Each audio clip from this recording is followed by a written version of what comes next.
Bismillah. Assalamualaikum warahmatullahi wabarakatuh.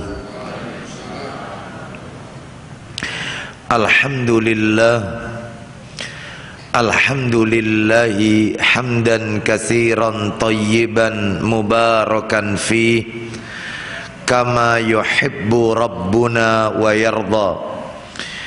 Wa ashhadu an la ilaha illallah wahdahu la syarikalah wa ashhadu anna Muhammadan abduhu wa rasuluh.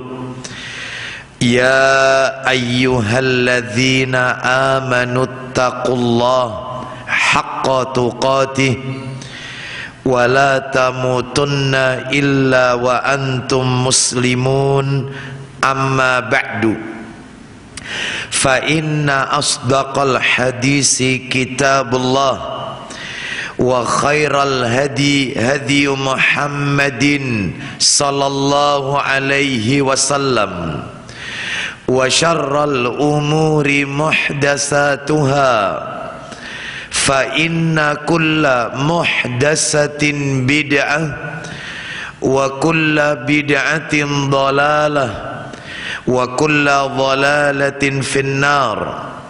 Ikhwan wa akhawati fillah, bapak-bapak, ibu-ibu, kaum muslimin dan muslimah, jamaah majelis taklim Masjid Sunan Derajat Kota Lamongan yang semoga dimuliakan oleh Allah Subhanahu wa ta'ala.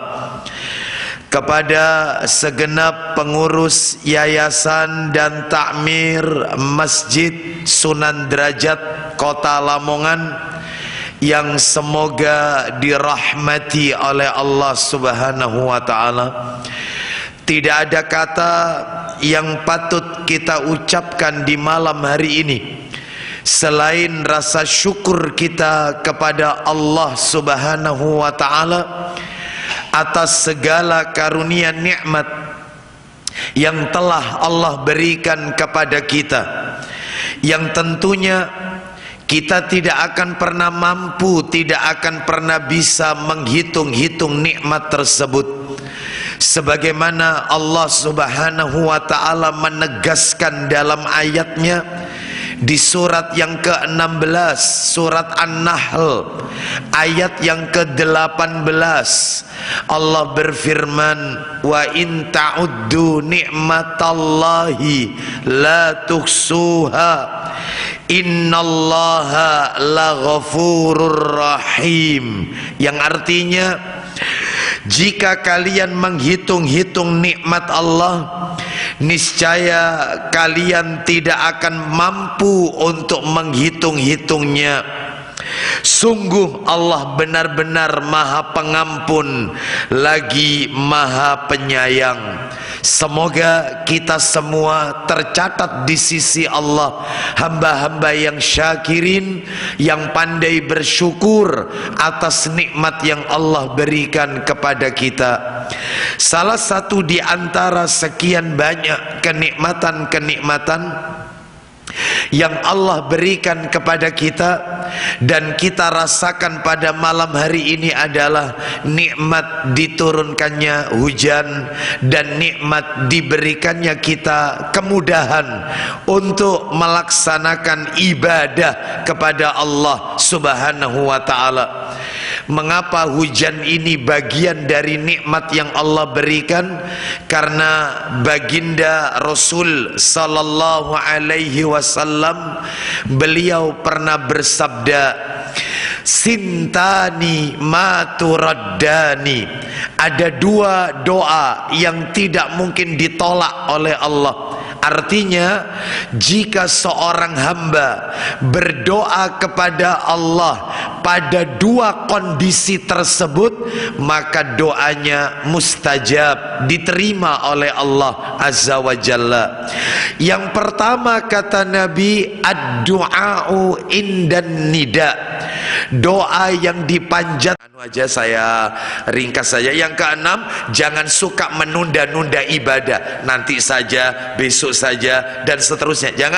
Jangan suka menunda-nunda ibadah. Bapak Ibu sekalian, bagi Bapak Ibu mungkin yang sempat mendengarkan khutbah Jumat saya kemarin di Masjid Namira, itu kan saya katakan, saya sampaikan materi tentang angan-angan mereka yang telah tiada. Sekarang ini, saat ini, malam hari ini, kita ini sedang berada dalam angan-angan mereka yang ada di dalam kubur. Bapak Ibu kalau tahu ayat-ayatnya dalam Al-Quran yang waktu itu saya sampaikan ketika khutbah Jumat, banyak mereka minta dikembalikan ke dunia, mereka ingin beramal soleh, sedangkan kita yang dikasih sehat tidak beramal soleh, sedangkan mereka pengen hidup lagi. Ada yang di dalam Al-Quran, ya Allah, jangan kau matikan aku dulu, berikan aku kesempatan, tunda kematianku agar aku bisa bersedekah. Sedangkan kita dikasih harta melimpah oleh Allah, kita tidak berikan di jalan Allah, sedangkan mereka pengen sedekah. Makanya saya katakan, kita saat ini sedang berada dalam angan-angan mereka yang telah tiada. Lah kok kita enak-enakan, sedangkan mereka pengen hidup dan ingin beramal soleh. Bapak Ibu sekalian, ayatnya nggak sedikit, banyak. Oleh karena itu ini menunjukkan kepada kita, jangan suka menunda-nunda ibadah. Sekarang ya, sebab kebiasaan kita di antara sebagian kita yaitu besok saja, nanti saja, nanti saja mulai ngawali baca Quran besok saja mulai tahajudnya, besok saja nanti. Keburu ajal menjemput kita, rugi. Terakhir, yang ketujuh, ambillah pelajaran dari orang-orang yang tidak istiqomah dalam beramal. Ambil pelajaran Bapak Ibu. Mana dalilnya? Disebutkan di dalam hadis riwayat Bukhari dan Muslim, di mana Nabi sallallahu alaihi wasallam berkata kepada Abdullah bin Amr bin Al-As radhiyallahu anhuma. Bapak Ibu kalau kau tahu Abdullah bin Amr bin As ini ya, Abdullah itu anaknya, bapaknya namanya Amr bin As. Ya, anaknya sahabat Nabi, bapaknya juga sahabat. Abdullah itu sahabat Nabi, Amr bin As bapaknya Abdullah itu juga sahabat Nabi. Jadi dua-duanya sahabat Nabi. Makanya kita doakan radhiyallahu anhuma. Tapi bedanya anaknya ahli ilmu, Abdullah itu ahli ilmu, sedangkan bapaknya Amr bin As ahli kepemimpinan, politikus, seorang negarawan, ahli strategi pemerintahan. Amr bin As beda sama anaknya. Anaknya suka meriwayatkan hadis Nabi, juru tulisnya hadis Nabi, Abdullah ini. Apa kata Nabi kepada Abdullah? Perhatikan, Nabi berkata kepada Abdullah, ya Abdullah, ini kata Nabi ini, riwayat Bukhari Muslim, la takun misla fulanin kana yaqumul laila fataraka qiyamal laili. Hai Abdullah, janganlah kamu seperti si fulan. Lo lihat Nabi bilang apa? Jangan kamu niru si fulan. Dulu dia itu rajin tahajud, lalu sekarang dia tidak rajin tahajud lagi. Makanya diperbolehkan orang tua bilang sama anaknya, nak, ojo ditiru koncomu iku nak ya, ojo ditiru nak. Dulu dia ranking 1, sekarang lihat ndak ranking, suka main game. Ojo ditiru nak ya, ojo ditiru. Boleh. Sebab Nabi juga ngajari Abdullah, jangan kau tiru dia. Dia dulu rajin tahajud, sekarang dia tinggalkan. Makanya jadikan pelajaran orang-orang yang sudah tidak istiqomah. Ya Allah, ya Allah, ojo sampai aku koyok wong iku. Ya Allah, dulu dia rajin ke masjid, sekarang kok kelakuannya seperti itu. Ya Allah, bimbing aku. Ya Allah, ojo sampai aku seperti dia. Boleh. Bahkan kita doakan juga dia dan berikan dia hidayah ya Allah, supaya kembali ke jalan yang benar. Nah, jadi jadikan pelajaran orang-orang yang ada di sekitar kita yang dulunya saleh, ternyata ujung-ujungnya dia meninggalkan ibadah kepada Allah Azza wa Jalla. Baik, sekarang kita akan masuk yaitu yang nomor 2. Jadi malam hari ini saya tambahkan materi baru Bapak Ibu sekalian. Apa yang dicintai Nabi yang nomor 2? Nah, ini ya, mudah-mudahan waktunya cukup. cukup ini ya. Yang Nabi cintai yang nomor 2 adalah Nabi Sallallahu Alaihi Wasallam menyukai sholat sunnah. Yang dalil yang nomor 3, kita lihat ya, dalil nomor 3 adalah, silakan dibuka Sahih Targhib wa Tarhib nomornya 440. Ketemu Mas? 440 dari Zaid bin Sabit radhiyallahu an. Silakan Mas baca. Dari Zaid bin Sabit radhiyallahu an bahwa Nabi SAW bersabda, "Sallu ayyuhan nas fi buyutikum fa inna afdhala salatil mar'i fi baitihi illa salatal maktubah." Silakan. Wahai manusia, salatlah di rumah-rumah kalian. Ulang lagi Mas kalimat itu. Wahai manusia, salatlah di rumah-rumah kalian. Kenapa Mas? Lanjutkan. Karena sholat seseorang yang paling afdol adalah di rumahnya, kecuali sholat wajib. Loh, yang paling afdol sholat sunnah itu di rumah, bukan di masjid. Di masjid itu sholat wajib. Nah, makanya Nabi suka sholat sunnah itu di rumah. Kita lihat lagi Bapak Ibu, dalil keberapa sekarang? Yang keempat, dalil yang keempat Bapak Ibu sekalian, yaitu disebutkan di dalam hadis, yaitu riwayatnya Abu Dawud, An-Nasai, Ibnu Majah, Ibnu Huzaimah, Ibnu Hibban dan Al-Hakim dalam kitab Sahih Targhib wa Tarhib jilid 2 Mas. Nomornya ini jilid 2-nya. Itu jilid 1, ini jilid 2. Iya. Nomornya 625 dari sahabat Abu Hurairah radhiyallahu an. Dia berkata Rasulullah SAW bersabda, ayo dibaca, silakan. Dari Abu Hurairah radhiyallahu an, dia berkata, ya. Rasulullah SAW bersabda, rahimallahu rajulan qama minal laili fasalla wa aiqadha imra'atahu fasallat fa in abat nadhaha fi wajhihal ma. Silakan baca artinya. Semoga Allah memberi rahmat.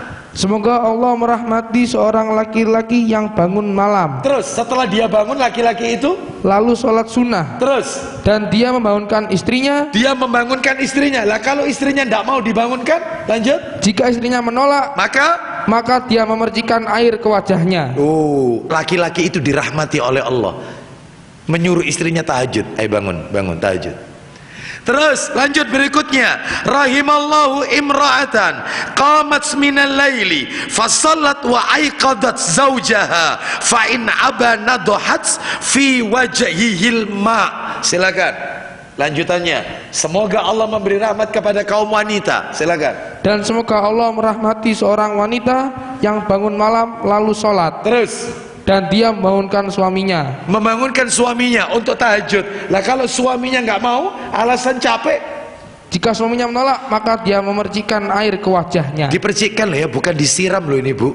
Dipercikkan ya. Mungkin sekalian jengkel mungkin ya sekalian. Jangan, dipercikkan. Ya sampai bangun. Ayo, meskipun witir 1 rakaat habis itu tidur lagi, nggak apa-apa. Bangun. Ya bangun. Bayangkan, ini menunjukkan kepada kita pentingnya sholat itu dikerjakan di rumah. Sholat sunnah maksud saya. Kenapa? Karena Allah akan menjadikan rumah itu bahagia. Loh, seperti itu Bapak Ibu. Kecuali ya sholat wajib, dan itu pun ada pengecualian. Waktu itu Bapak Ibu masih tinggi-tingginya COVID ya, dimana semua jamaah sholat di rumah ya, seperti itu. Mereka tidak ke masjid ya. Namun sekarang karena sudah melandai, sekalipun muncul fitnah yang baru Omikron ini, maka alhamdulillah ulil amri kita masih mengizinkan kita untuk sholat berjamaah di masjid ya. Baik, jadi kita bersyukur kepada Allah Azza wa Jalla, dan mudah-mudahan Allah hilangkan semua bala dan musibah. Baik, kita lanjutkan. Nah sekarang dalil yang nomor berapa lanjutannya Bapak Ibu? 5. Dalil yang kelima agak panjang. Coba Mas dibuka Sahih Muslim. Ini Sahih Muslim Mas. Ini. Ya cepat dikit Mas waktunya. Sahih Muslim nomornya 700. Sahih Muslim 702. 702. Posisi hadis ada di sebelah kiri dari Abdullah bin Syaqiq radhiyallahu an. Dia bertanya kepada Aisyah radhiyallahu anhuma tentang sholat sunnah yang Nabi lakukan. Lah terus qobliyah maghrib Ustaz boleh, tapi tidak muakkadah, tidak ditekankan. Baik, setelah habis sholat maghrib Mas lanjutkan. Sesudah itu beliau pulang, Terus lalu sholat di rumah 2 rakaat. sholat ba'diyah maghrib 2 rakaat, berarti totalnya sudah 8. Kan 6 ditambah 2 tadi. Terus lanjut. Kemudian beliau pergi mengimami sholat isya. Nabi mengimami sholat isya. Setelah ngimami sholat isya, Sesudah itu beliau pulang, lanjut. lalu sholat di rumah 2 rakaat. Sholat ba'diyah isya 2 rakaat, berarti totalnya 10. Lalu terakhir, karena itu masih panjang hadisnya, ketika adzan subuh, ya waktu subuh beliau sholat sunnah qobliyah subuh, sholat sunnah fajar atau sholat sunnah qobliyah, sama saja itu. Qobliyah subuh sama sholat sunnah fajar itu sama saja. Sebelum sebelum iqamah 2 rakaat, setelah itu beliau mengimami orang banyak di masjid, yaitu sholat subuh. Wallahu a'lam bishawab. Itulah totalnya 12 rakaat dalam sehari semalam. Ustadz, yang sebelum duhur 4 rakaat itu tata caranya gimana? Tata caranya menurut pendapat yang kuat 2 rakaat salam, 2 rakaat salam. Itu pendapat yang kuat. Ya, 4 rakaat itu tadi. Jadi 2 salam, 2 rakaat salam, sholat lagi 2 rakaat salam. Wallahu a'lam wa bishawab. Itu pendapat yang kuat. Baik, kita lanjutkan sekarang dalil ke-6. Dalil yang ke-6. Saya tutup sampai 6 aja.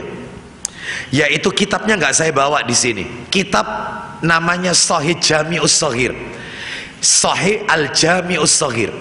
Yaitu riwayatnya riwayat Al-Baihaqi, disahihkan oleh Syekh Muhammad Nasiruddin Al-Albani rahimahullah di dalam kitab Shahih Jami'us Shaghir, hadis nomor 505. Begini bunyinya.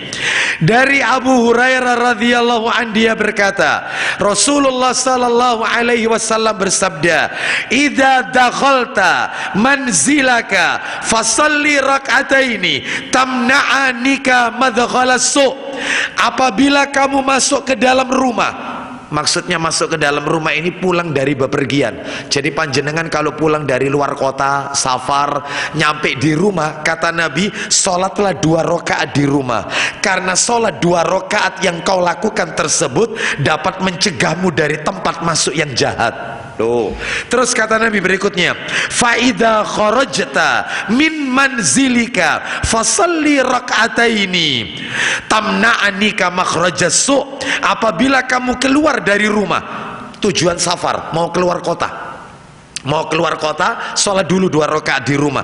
Kerjakan sholat 2 rakaat, karena sholat 2 rakaat tersebut dapat mencegahmu dari tempat keluar yang jahat, supaya kita tidak diganggu oleh orang-orang yang ada di luar rumah kita, orang-orang yang berwatak syaitan atau syaitan yang ingin menyesatkan kita. Baik, jadi ini menunjukkan kepada kita pentingnya sholat sunnah itu dikerjakan di rumah. Sekarang materi yang nomor 2. Apa materi nomor 2? Keutamaan secara umum dari sholat sunnah. Keutamaan sholat sunnah secara umum. Saya kasih 2 keutamaan, 2 dalil.